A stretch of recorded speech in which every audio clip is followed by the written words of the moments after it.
Social and emotional development begins in infancy and continues throughout life. This development influences a child's confidence, empathy, and the ability to develop lasting, meaningful friendships and relationships, and a sense of importance and value to those around them. So, positive and nurturing early experiences and relationships have a huge impact on a child's social emotional development. And most of all development of these skills start at home, right? So we know that um, we see teachers doing things like social emotional learning. We see us cultivating those skills, but the most important place for students to learn is at home. So that's kind of what we're going to talk about so that you all feel more comfortable with helping cultivate those skills. So, social and emotional development and skills are developing the ability to form and sustain positive relationships, experience, manage, and express emotions, explore and engage with the environment.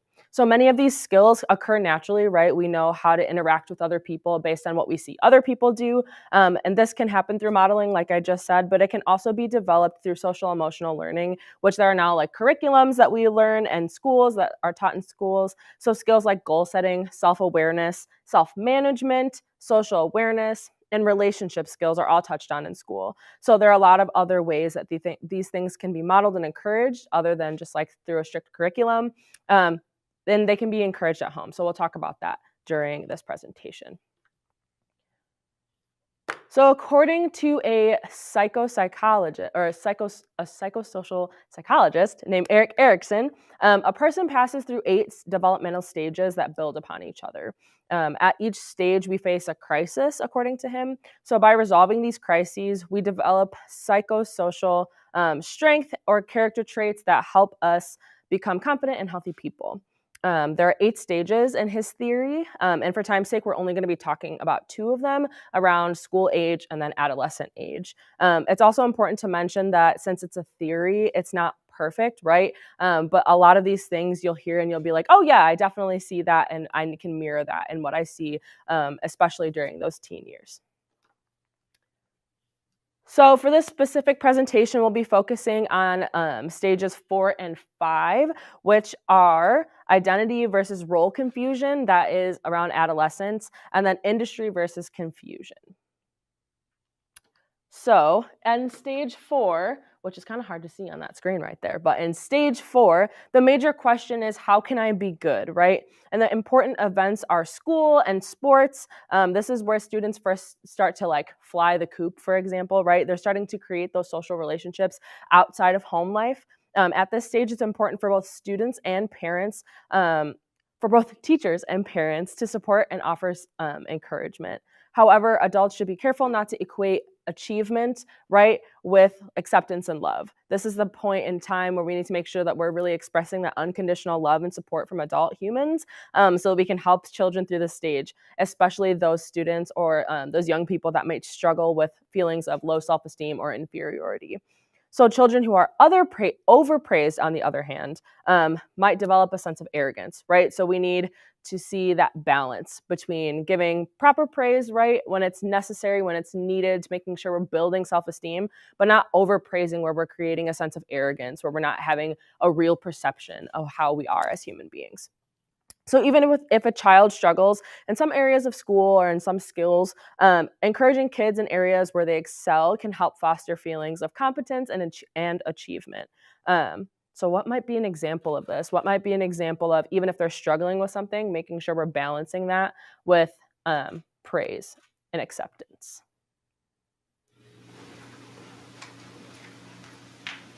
I can give an example if you need.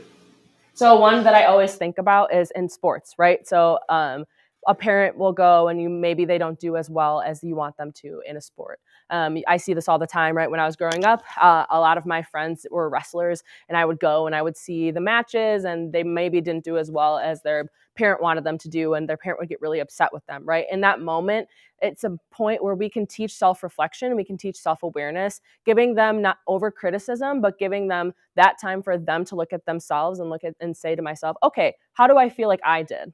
What do I feel like I could do better? And what do I feel like I accomplished during this time, right? So those are kind of some examples of what I'm thinking, or even on test scores, right? Maybe they worked as hard as they could. They did all the things they needed to do, or maybe they didn't, right? But that's not a time for over criticism. That's a time to take a real moment of reflection where they can choose to say to themselves, okay, self, what did I do this time? What can I do better next time? And how do I feel about that, right? And then we're going to talk a little bit more about stage 5 a little bit later. We'll go a little bit more into details. So what are some examples of social emotional skills? Like I mentioned before, we talked about that self-awareness, self-management, social awareness, relationship skills, and then responsible decision making. So self-awareness is the ability to understand one's own emotions, right? Their emotions, thoughts, and values, and how that influences behavior across all contexts. This includes capacity to recognize your own strengths as well as your own limitations or maybe your weaknesses, right? Within a well-rounded sense of confidence and purpose. So, right, it's knowing what you're good at and also recognizing what you're not so good at, but also still having that sense of self and that sense of confidence. So self-awareness may sound like, how am I feeling and why? When am I at my best? When do I feel angry? What kind of person do I want to be today? What stresses me out? And where do I fit into my family or my community? A way that you can exercise this is using a feelings wheel. And that's just like, it looks like a circle that has, in the middle, it has things like happy, sad, angry, all of those types of things, right? It has them, and then it has other words that it expands on, right? So I like to say that I think that anger is a cop-out emotion. I think that a lot of times that we say that we're feeling angry when we actually mean that we might be feeling frustrated. When we might say that we're feeling angry, but at the core of it, it means we're feeling lonely, right? We're feeling all of these things, and we use anger as a cop-out emotion. So I think that a feelings wheel, for example, is a good way for us to be able to examine how we're actually feeling and get to the heart of that, right? So not in every situation, you're not going to have a feelings wheel that you can slap it on the table and be like, all right, how am I feeling today, right? You're not going to have that feelings wheel with you, but being able to exercise and look through those things and have that quiet moment of reflection and modeling that to your student or to your family members or whoever, those are really moments where you can say, okay, how am I feeling today? I feel like I'm feeling angry, but what triggered that? And how am I actually feeling? I'm feeling sad because I'm feeling lonely, right? Those types of things. For students, this can be also using a dedicated time during the day to do that, right? Things like in school, having check-ins with either a friend or a teacher or another trusted adult, right? Doing those things, having those check-ins. But as a parent or a guardian, doing those things yourself and then doing those things with your student when you're noticing, asking them these questions, right? How are you feeling? When do you feel your best? Where do you think you fit in? Asking them those questions so they have a moment to think and reflect on those things. Self-management is the next topic we're going to talk about. And self-management is the ability to manage your own emotions, right? Your thoughts, behaviors effectively in different situations and achieve goals and aspirations. So this includes the capacity to delay gratification. We live in a world where everything is like, we want it now, we want it instantly, we have instant food. I'm the first person to say that I will order something on Amazon, even if I know that I can get it somewhere better, just because I know that I can get it the next morning or I can get it in 2 days, right? I don't want to wait. We don't want to wait, but that's something that we need to work on, right? That's a skill we need to cultivate, that delayed gratification, because when we have patience, it has better payoff in the long run, right? Also, managing stress, that's a huge one. Learning how to deal with when we're not feeling our best or when we're feeling overwhelmed, right? And then feeling motivation and agency to accomplish personal and collective goals. So self-management might look like impulse control, right? Again, I mentioned Amazon. I have a little bit of impulse control. I had COVID in 2020 and I did a lot of online shopping. And it started that. And I think that I'm still working on dealing with my impulse control, right? I got paid and immediately I'm on Amazon trying to figure out what I want to do, right? That is a skill that maybe I need to work on. Stress management, right? Learning how to deal with those things, maybe not using shopping as a coping mechanism when I'm feeling stressed out, right? Self-discipline, self-motivation, goal setting, and then organizational skills. So self-management may sound like, I need a break right now. Knowing when you need to walk away from a situation, knowing when you're feeling overwhelmed so you can say, you know what, I need to take a break so I can come back and be my most productive self. I need to come back so that I know that I will be focused after I've had this time away. I'm still working on that, right? I am not a perfect person. Just because I know the information in my brain doesn't mean that I can always execute it perfectly, right? We are always learning, growing, and trying to blossom in that moment. And also saying, may I please have some space? I'm not sure I'm ready to share, right? So those are things like, even with your student, if you're teaching them, like, as a parent, you need to walk away and say, I need some space right now from this argument. Let's come back and have a conversation later. I don't think I'm ready to share. And allowing that same space for your student, right? I know that it might feel hurtful when you hear, your child or the child that you're looking over, right? I might know it might feel painful to hear that they need space from you and they aren't ready to share. But saying and allowing them that space allows for them to have that trust, that they know that they can have that space to come and really think about how they're feeling and have a conversation with you later on. The next one is, I think I need help with, right? A huge one. A lot of people have trouble asking for help. Having those self-management skills to say, I think I need help with this, because they're aware, right? That self-awareness, like we talked about, they're aware of what their strengths and what their weaknesses are.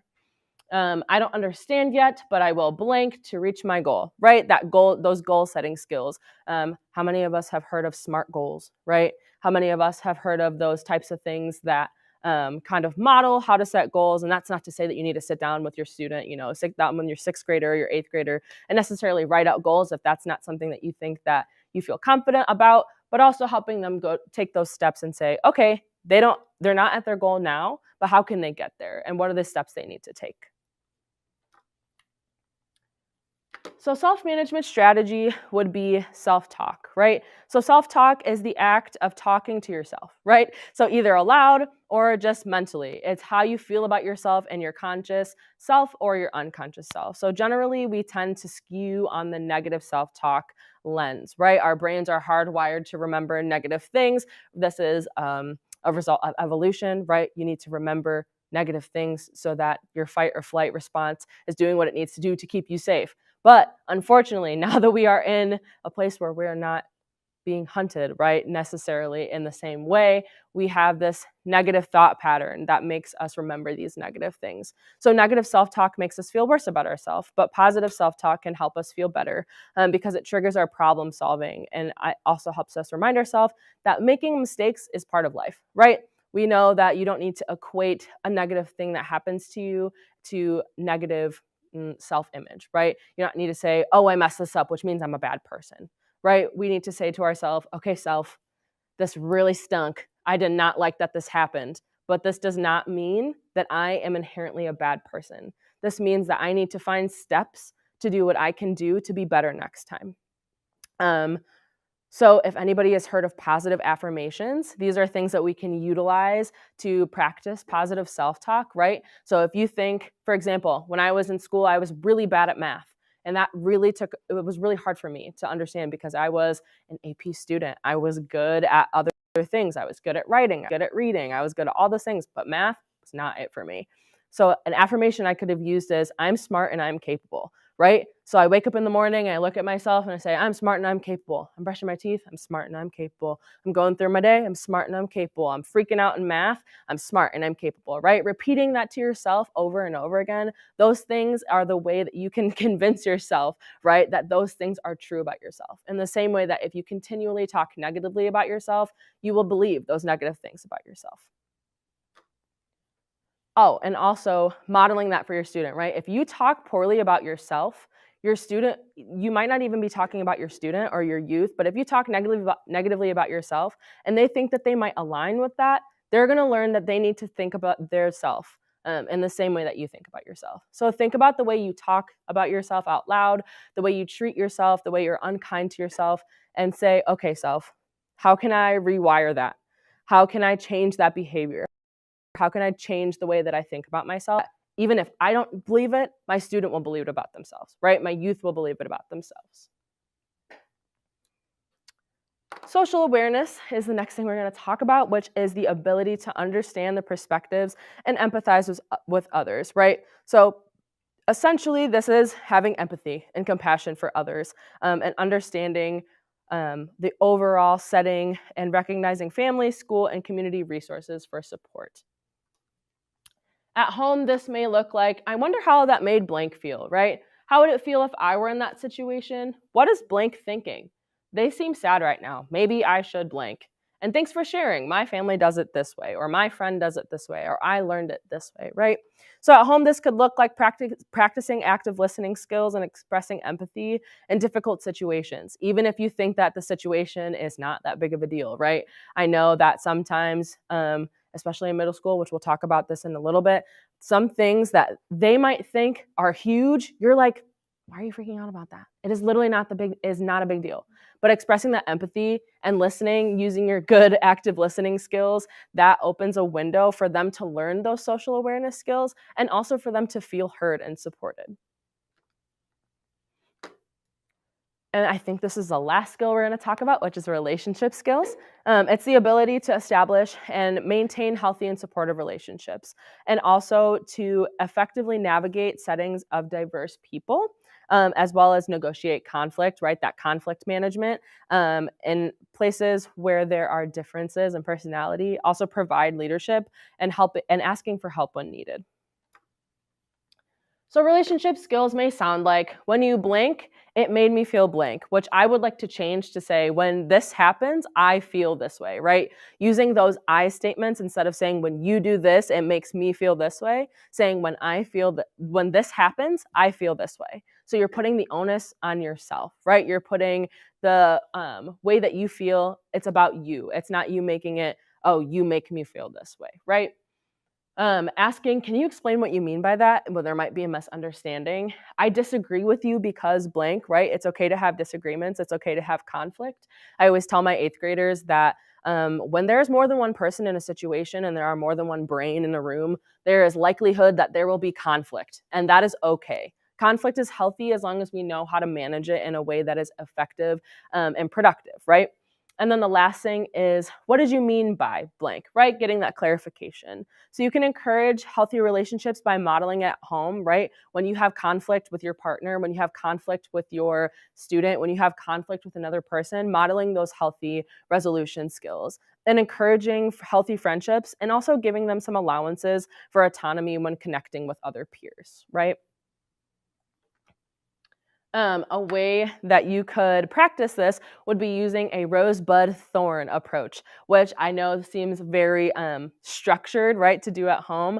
This is something that you might use in a classroom or in a small group. But this strategy really is just asking them, what is something positive that happened to you this week? What is something that you're looking forward to next week? And then what is something that you need help with, right? So this can just come up organically, a normal conversation. If you're at home, as you walk through the house, when you're making dinner, when you're having dinner, asking these questions so that you're really getting to know what's going on underneath. And letting them have the time to talk to you about the things that are real, not just homework and not just activities, real conversation, right? Meaningful conversation. And I lied before. This is the last one. Responsible decision making. It's the ability to make caring and constructive choices about personal behavior and social interactions across all types of situations, right? So this might look like identifying problems, analyzing situations, solving problems, evaluating, reflecting, and ethical responsibility, right? So it's the ability to advocate for others. It's the ability to think about their values and their morals and say, okay, does this choice match up with what I believe to be true, match up to what I believe to be good or right or just, right? It's that making a choice that will help them in the long run, or that really aligns with what they believe about themselves and about the world.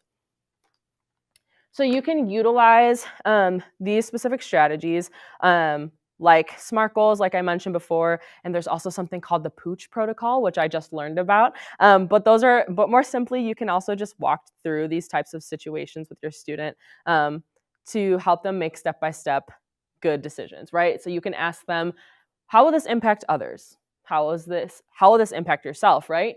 Is this worth it? Why do you want to make this choice? Was it a strong choice? And again, will it help me get to where I want to be?